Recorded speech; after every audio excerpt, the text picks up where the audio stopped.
Hello everyone, I hope you all had a good Easter. Catching the eye over the last fortnight was the announcement by the Law Commission that it will be reviewing the Landlord and Tenant Act 1954 this year with a view to publishing a consultation paper by the end of 2023. And somewhat bizarrely, the Commission has said that it will be conducting the review as part of its antisocial behaviour action plan. Now, the link between the review of the Act and antisocial behaviour is because, as the Commission's announcement says, the government is looking to revitalise high streets and town centres, creating thriving spaces in which landlords, businesses and communities continue to invest in and use, I guess, as opposed to the concrete jungles attracting ne'er-do-wells that they sometimes become.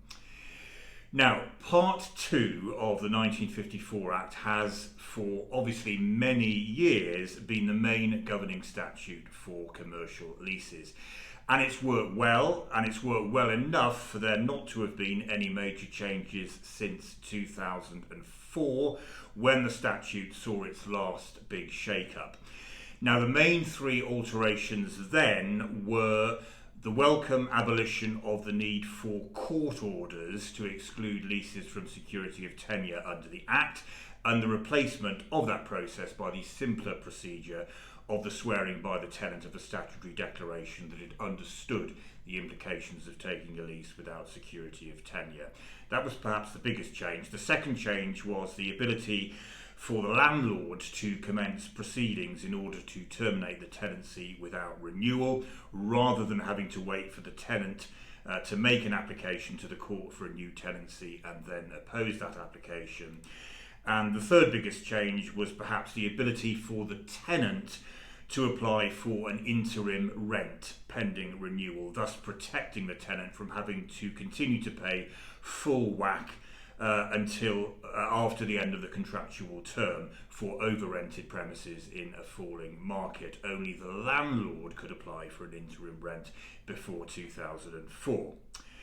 Now, the Law Commission doesn't specify exactly where the Act is likely to change this time around, but its broader stated aims are, number one, to create a legal framework that is widely used rather than opted out of. Number two, to support efficient use of commercial premises, taking into account agendas such as net zero and levelling up. And thirdly, to foster a productive and beneficial commercial leasing relationship between landlords and tenants. Now, the 1954 Act deals with many things, but the Law Commission's short, for it is a short, written announcement does seem to major on possible changes to the lease renewal process and the concept of contracting out under the Act. And it does read with a slight tenant bias. It reads, all businesses need suitable premises from which to operate. Many of these businesses occupy their premises under tenancies rather than owning the freehold. Part 2 of the Landlord and Tenant Act, the report says, gives business tenants the right to renew their tenancies when they would otherwise come to an end, allowing businesses to remain in their premises. Most business tenants, the report says, automatically have the right to renew under the Act unless before any lease is granted they agree with a landlord that the right to renew should not apply, and in order to do that they follow the formalities of the contracting out process, landlord's notice and tenant's declaration or statutory declaration. The Law Commission announcement continues that the rise of the internet has led to dramatic increases in online retail and services, and landlords and tenants have been impacted by world events, and the government is looking to revitalise high streets and town centres, as I've said. And finally, there's a concern that parts of the Act are standing in the way of modern commercial practices, the report says, causing unnecessary cost and delay for both landlords and tenants, and preventing commercial space, such as high streets, from being occupied quickly and efficiently. Often, landlords and tenants, the report says, entering into business tenancies decide to contract out of the Act, meaning that tenants do not have the right to renew that the Act would otherwise give them. So are we really looking at the abolition of contracting out? Well, the review, the Law Commission's report says, aims to create a legal framework that is widely used rather than opted out of, by making sure legislation is clear and easy to use and beneficial to landlords and tenants, but without limiting the rights of parties to reach their own agreements, the report continues. Now, the sense from some of those who have assessed the Law Commission announcement is that changes will be elsewhere, away from the contracting out process.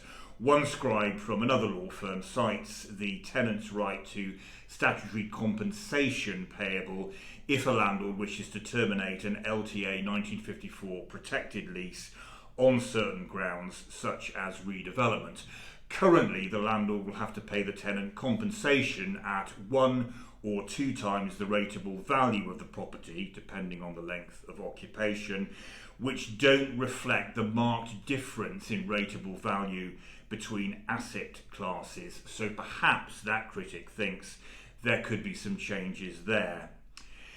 To me, certainly where the contracting out process is concerned, the Act works very well, and that's one of the reasons that it has survived so long. A landlord of a multi-let office investment, for example, needs the ability in future to turn that investment into a single let investment with one quality tenant, or to have quality tenants on one or more single floors without tenants of a single suite with security of tenure scuppering that ability. Landlords need to be able easily to attract good new tenants to buildings as well, in circumstances where existing tenants are not working for them. In that regard, the contracting out process works very well. And perhaps good tenants with contracted out leases are more incentivised to make a success of their business rather than blandly marching on to the next renewal lease. So the aim is to start the consultation by the end of 2023, but one senses that there may be more important governmental priorities than changing the 1954 Act. Indeed, as we move to an election year in 2024, it might be that this all peters out. Let's see anyway. And I'll see you all in 2 weeks' time.